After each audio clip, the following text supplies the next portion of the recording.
Owen, 2 seconds niko hapa. Basi asante sana Mheshimiwa Ali Hassan Joho. Mheshimiwa Rais, leo ni siku ya kihistoria sana.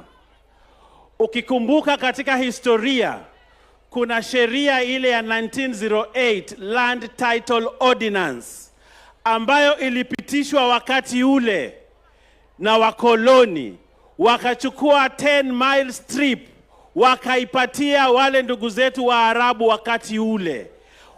Hiyo sheria ilipewa wale wavyele wetu, lakini baada ya hapo mababu zetu, baba zetu na sisi tumekaa katika kilindi cha mateso ya maneno ya ardhi kwa miaka hiyo yote. Leo hii tuko hapa kwa sababu ya ukombozi ambao unauleta hapa Pwani, ukombozi wa kututoa katika kilindi na janga ya mashamba.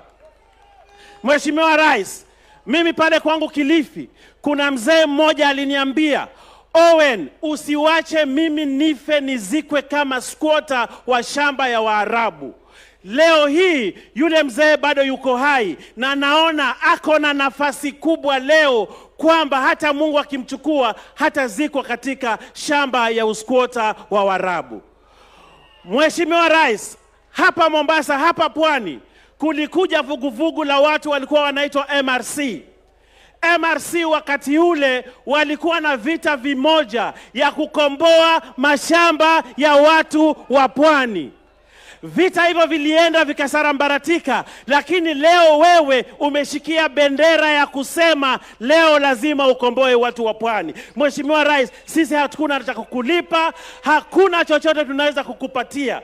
Mimi ile nataka niulize ndugu zangu wa Pwani wote, leo safari ya kutoa Pwani katika usquatter, katika absentee landlords, katika kukaa katika maisha ya duni kwa sababu hatuna title deeds. Mheshimiwa Rais, leo umetupatia nafasi na heshima kubwa na mapenzi kuonyesha kwamba unatutoa katika hilo janga la usquatter.